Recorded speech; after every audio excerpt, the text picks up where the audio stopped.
어두운 밤에, 캄캄한 밤에 새벽을 찾아 떠난다. 이렇게 시작되는 찬양 복음성가가 있죠.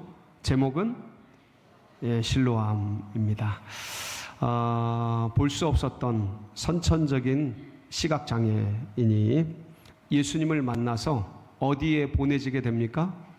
실로암이라는 연못에 보내지게 돼서 거기서 눈을 뜨게 되는 감격적인 성경의 내용을 아름다운 찬양의 가사와 또 가락에 맞춰서 아름답게 지어낸 찬양이 바로 이 실로암이라는 찬양이 되겠습니다. 생각해보면 이 세상은 참 캄캄한 것 같습니다. 앞이 안 보일 정도로 어둡고 또 험악하고 어떤 면에서는 되게 허무한 이 세상이라고 볼 수가 있습니다.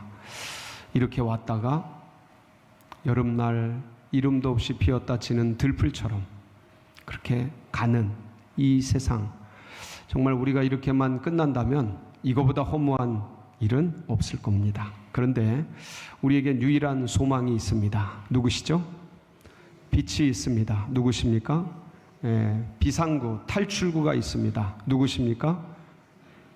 정답입니다. 예수 그리스도. 그분을 오늘 또 이 말씀을 통해서 우리가 믿고 의지하며 살아가지만 다시 굳게 붙들고 내 생명이 되고 내 양식이 되고 내 길이 되고 진리가 되는 그런 복된 시간 되시기를 축복합니다. 오늘 1절 말씀을 보면 예수님께서 지나가시다가 길을 가시다가 누군가를 보시게 됩니다. 1절 한번 보실까요? 누굴 보나? 시작. 예수께서 길을 가실 때 날 때부터 맹인된 사람을 누구를 보셨어요? 네, 이 사람은 언제부터 맹인이었어요? 날 때부터. 이거를 선천적이다 이렇게 얘기합니다. 그러니까 시각장애를 가졌죠. 그래서 선천적 시각장애인이라고 할 수가 있습니다. 이거를 성경은 맹인이라고 이제 부르고 있는데 이 맹인이 길에 있었던 것을 이제 예수께서 보시고 그들에게 그에게 주님께서 시각을 던지시는데 이 바라보신다, 보신다라는 이 단어가 헬라어로 뭐냐면 호라오라는 단어입니다. 한번 따라해 볼까요? 호라오. 이 호라오라는 단어는 see라는 단어가 아니고 뭔가 이렇게 그냥 지나가면서 우연히 보다, 앞에 펼쳐진 장면을 그냥 보다, I see라고 하잖아요. 그런 단어가 아니고 watch라는 단어입니다. 그러니까 주목하여 보다라는 뜻이에요. 어떤 의미에서는 목격하다라는 뜻이 강합니다. 그러니까 이게 부정과거 능동태로 쓰였습니다. 이건 뭔 의미냐면 능동적인 의지를 가지고 주목하여 보신 겁니다. 누구를요? 길거리에 있는 아무도 신경 쓰지 않는, 누구도 상관하지 않는, 마치 무화과 나무나 들에 이렇게 던져져 있는 그 어떤 풍경과도 같은 그 한 사람, 맹인이죠. 그를 바라보신 거예요. 근데 이게 참 중요한 게, 이게 참 은혜로운 게, 왜 은혜롭고 중요하냐면 요한복음 8장 마지막 부분을 성경에서 보면 어떤 일이 있냐면 예수님께서 유대인들과 성전에서 논쟁을 하십니다. 그러다가 아브라함에 대한 얘기가 나와서 예수님이 어떤 말씀까지 하시냐면 내가 아브라함보다 먼저 있었도다 하고 얘기를 하십니다. 그러니까 아브라함을 믿음의 신앙의 선조뿐만 아니라 나라의 선조로 생각하는 이스라엘 백성들이 이제 30살밖에 안 된 젊은이가 아브라함보다 먼저 있었다고 하니까 화가 나가지고 주위에 있는 돌을 들어서 예수님을 쳐 죽이려고 합니다. 그래서 주님이 숨어서 성전을 피해서 나오십니다. 이게 8장 마지막이에요.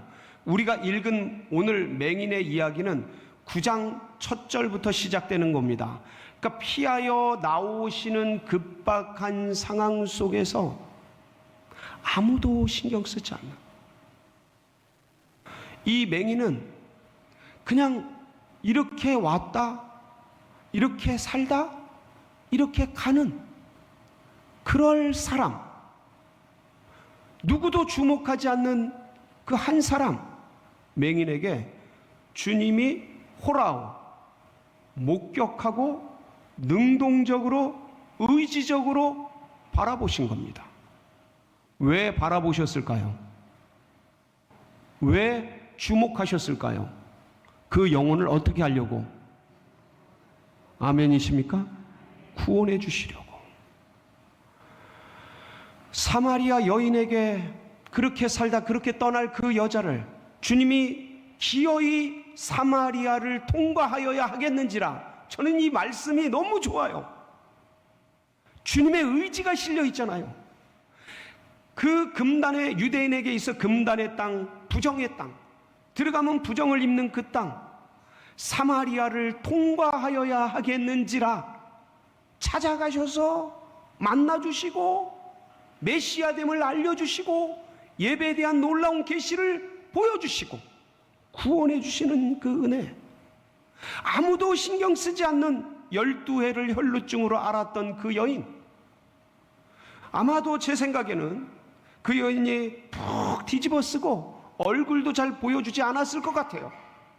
그 당시에는 그렇게 다녔거니와 더욱 더 혈루증을 가리기 위해서, 남들에게 보이지 않기 위해서 푹 보자기를 뒤집어 쓰지 않았을까?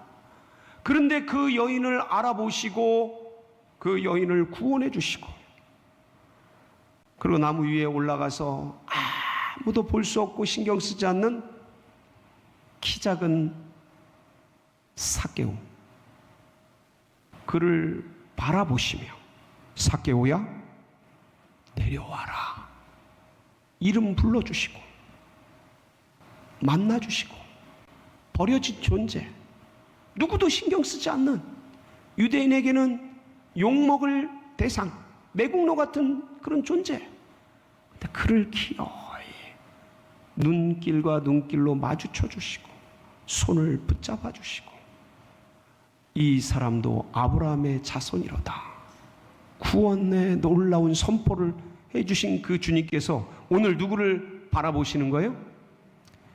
길거리에 그냥 나무같이 덩그러니 던져져 있는 한 맹인을 바라보십니다. 그렇게 누구를 바라봐 주셨을까요?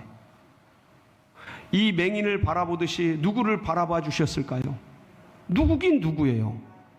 우리죠. 그리고 누구에게 손길을 내밀어 주셨어요? 아멘이십니까? 이게 얼마나 감사해요. 이렇게 왔다 말없이 바들바들 험악한 세상에서 뭔가 잡으려고 아둥바둥 그러다가 바람을 잡으려는 것 같이 손에 든 거 다 두고 떠나갈 그 인생, 지옥 형벌에 떨어질 그 인생, 이런 나를 주님께서 만나 주시고 구원해 주시고, 할렐루야, 얼마나 감사한지. 전 이게 너무 좋은 거예요. 가시는 길에 바라보셔줘, 아무것도 아닌 존재에게. 그러니까 주님이 그렇게 눈길을 주시니까 눈치가 빠른 제자들이 어디를 보시나 딱 보고 맹인에게 눈이 가 있는 걸 보시고 제자들이 질문을 하죠. 뭐라고 질문합니까? 2절이죠? 한번 보실까요? 시작. 제자들이 물어 이르되 라삐오, 이 사람이 맹인으로 된 누구의 죄로 인함이니까? 자기니까 그의 부모니? 여러분, 제자들이 이 질문을 했을 때 제자들이 그 맹인을 이미 알고 있었을까요? 모르고 있었을까요? 모른다는 말씀 반, 안다는 말씀 반. 자, 그러면 안다는 분들은 엄지발가락 들어주세요. 자, 모른다는 분들은 새끼발가락 들어주세요. 네. 이게 어떻게 모르고 이 얘기를 할 수 있겠습니까? 이미 맹인인 것을 알고 있잖아요. 이미 알고 있잖아요. 그리고 이 사람이 날 때부터 그렇게 된 것을 아무도 말을 안 해줬는데 제자들은 이미 알고 있잖아요. 그러니까 이미 익숙한 사람이죠. 왜냐하면 지지난주에 제가 호주, 뉴질랜드 가기 전에 베드로와 요한이 성전 미문에 올라가면서 선천성 날때부터 못 걷는 사람을 보고 똑같이 말했던 그때 이 사람은 구걸하기 위해서 40세쯤 된 사내 사람이고 남자 사람인데 거기에서 한두 해를 거기 있었던 게 아니었기에 익숙히 알고 있는 사람이었다라는 표현을 했지 않습니까? 똑같죠. 이 길거리에, 성전 가는 길거리에 앉아있는 날때부터 맹인된 이 사람은 이미 제자들도 알고 있었던 거죠. 맹인이라는 걸 이미 말을 안 해줘도 알고 있잖아요. 근데요, 사람들이요, 고대도 그렇고 지금도 그렇고 어떤 사건이나 문제나 고통이나 환난이나 어려운 일이 생기면 다 그렇게 생각합니다. 어떻게 생각하냐면 무슨 죄가 많아서 뭔 죄를 졌기에, 그렇지 않습니까? 이게 무슨 뜻이냐면 어떤 큰일, 어떤 환난, 어떤 큰 고통을 당하면 이 사람은, 이 일은 그 앞에 어떤 상황과 환경, 그 부모라는 상황과 환경에 의해서 비롯된 일이거나 아니면 이 사람의 자기 잘못으로 인해서 이렇게 된 것이라고 생각을 합니다. 이거를 어려운 말로 뭐라 그래요? 인과응보라고 해요. 아니면 자업자득이라고 합니다. 이렇게 얘기를 해요. 그런 눈으로 봅니다. 사실 이것은요, 모든 종교에서도 이렇게 봐요. 불교도 인과응보 사상이 강합니다. 그리고요, 윤회 자체가 인과응보잖아요. 그리고 유대교도 그렇게 봐요. 욥기를 보면요, 철저하게 그렇게 봅니다. 인과응보적인 논리로 봐요. 근데 기독교조차도, 예수님을 따르는 제자들의 사고조차도 저 사람이 저렇게 맹인된 것은 누구의 죄입니까? 부모의 죄입니까? 아니면 그 자신의 죄입니까? 라고 묻는 걸로 봐서 인과응보적인 자업자득적인 문제를 보는 그 시각이 기독교인들도 똑같다. 그러면 이게 옛날에만 이랬냐? 옛날에만 이렇게 봤냐? 아니죠. 지금도 그래요. 지금도. 제가 좀 아까도 말씀을 드렸지만 무슨 일 생기면 이거 누구 잘못이야 도대체? 누가 이거 원인이야? 문제를, 원인과 인과관계를 파악하는 이런 진단적인 그러한 논리적인 그런 걸 파악하는 얘기를 하는 게 아닙니다. 사고 자체가, 인식 자체가 누구 잘못이기 때문에 이런 큰일이 생겼냐? 이렇게 보는 인과응보적인 사고가, 자업자득적인 사고가 인간 안에 생내적으로 붙어있다라는 거예요. 누구의 잘못이 아니에요. 그렇게 생각을 하고 그렇게 본다는 것이죠. 다 그래요. 우리 대부분이 그렇습니다. 어떤 면에서는 저도 그래요. 그런데 참 신기한 게, 부모의 죄입니까? 이거는 상황과 환경과 여건과 처지의 문제로 인해 이런 일이 생겼느냐?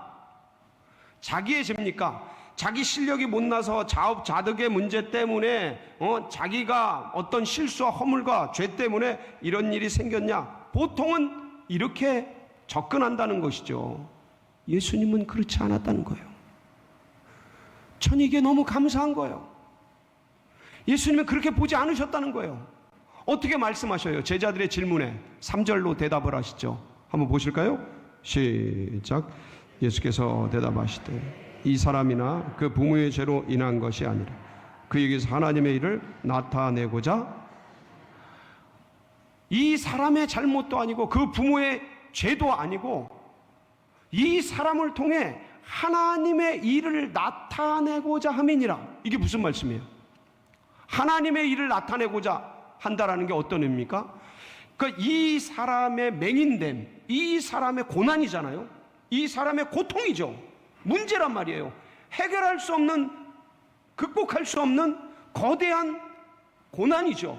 근데 이 고난이 하나님의 일, 하나님의 역사, 하나님의 살아계심을 드러내는 뭐가 된다? 통로가 된다 이거죠. 도구가 된다라는 거예요. 창이 된다라는 거죠. 그러니까 이 문제가, 이 고난이 어떤 누구의 죄의 씨앗이 아니에요. 죄의 결과가 아니라 하나님의 일을 드러내려는 도구로서 존재한다라는 완전히 새로운 시각입니다. 근데 이게 왜 중요하냐면 하나님이 맹인을 그렇게 볼 뿐만 아니라 누구를 그렇게 보신다고요? 우리를 그렇게 보신다는 거예요.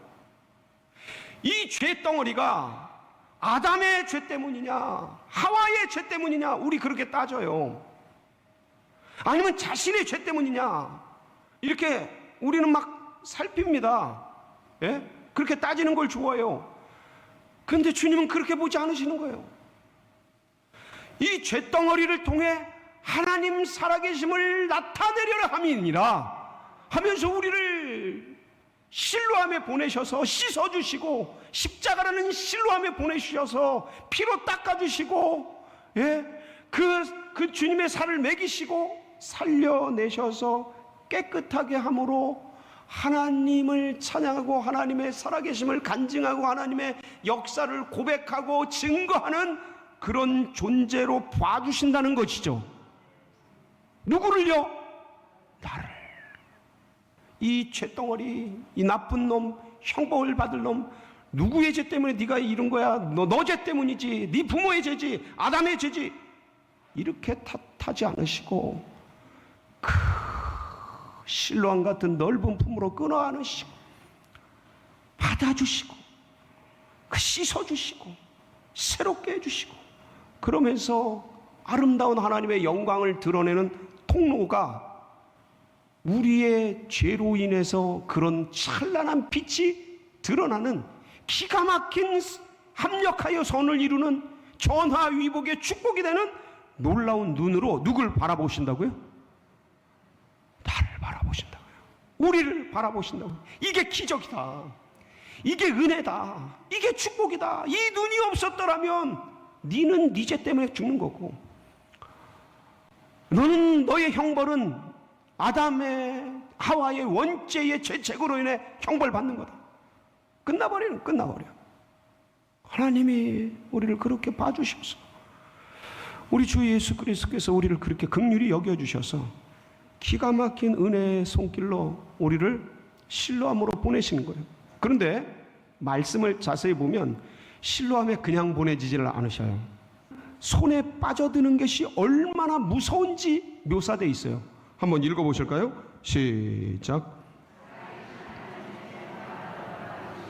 무서울진저 하나님의 손에 빠져들, 그러니까 하나님의 경륜, 하나님의 섭리, 하나님의 역사 속에 쫙 들어가는 게, 그 완벽한 손 속에 들어가는 게 얼마나 경외스러운지, 얼마나 놀라운지 저는 이 말씀을 보면서 눈에 진흙이 발라졌기 때문에, 여러분, 이 맹인이 그 성전 앞에서 실로암까지 가는 길이 있잖아요. 지도를 보면요, 이 성전 앞 길에서 실로암까지 정상인이 어느 정도 걸리냐면 딱 지도를 보여주셔야지. 이게 저 네모난 게 성전이에요. 그 앞에가 길이고, 그리고 그 밑에 빨간 점이 실로암입니다. 거기서 여기까지 정상인이 약 15분 정도 걸립니다. 그러면 맹인은 정상인보다 빠를까요? 느릴까요? 아무리 이가 닳고 많이 다녔다 그래도 정상인보다 느립니다. 최소한 2배, 3배 느려요. 그러면 30분, 40분 걸릴 겁니다. 그렇죠? 근데 이게 성전이요, 성전산, 모리아산이라는 최꼭대기에 정상에 자리 잡은 겁니다. 그러면 실로암은 올라가겠습니까? 내려가겠습니까? 당연히 비탈길이죠. 내려가죠. 다음 사진 한번 보여주세요.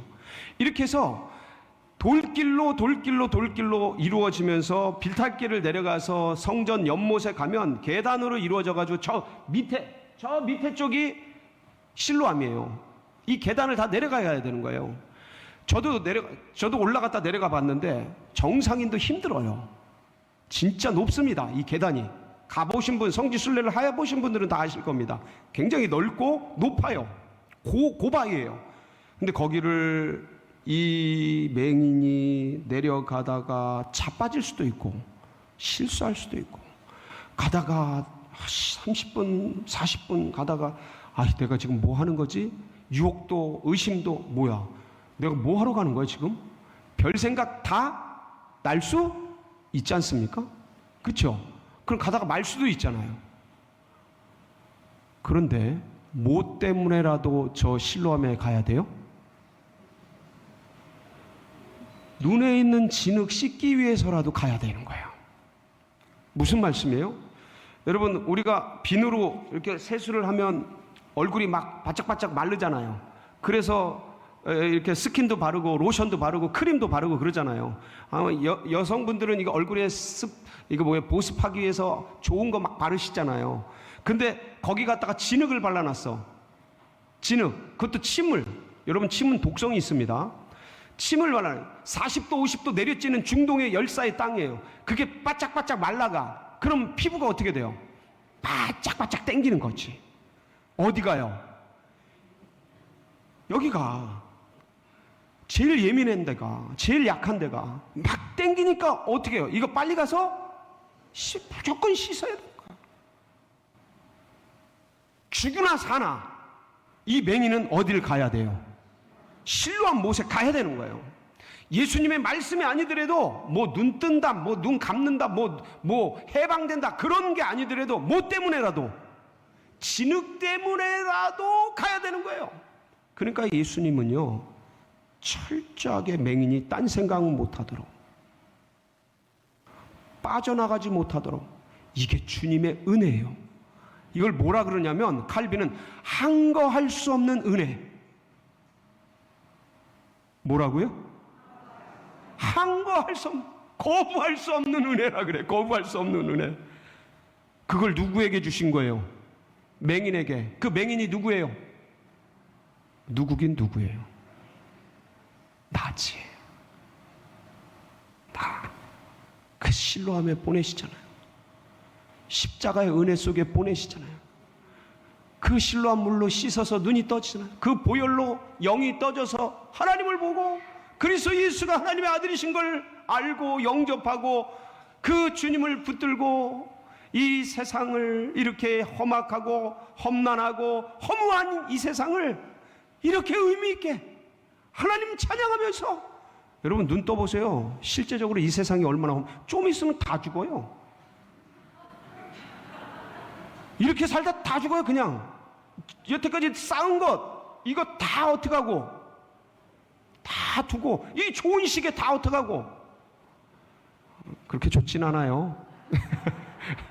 이것들 다 두고 펜션 들고 그냥 지옥 형벌로 떨어지는 거예요.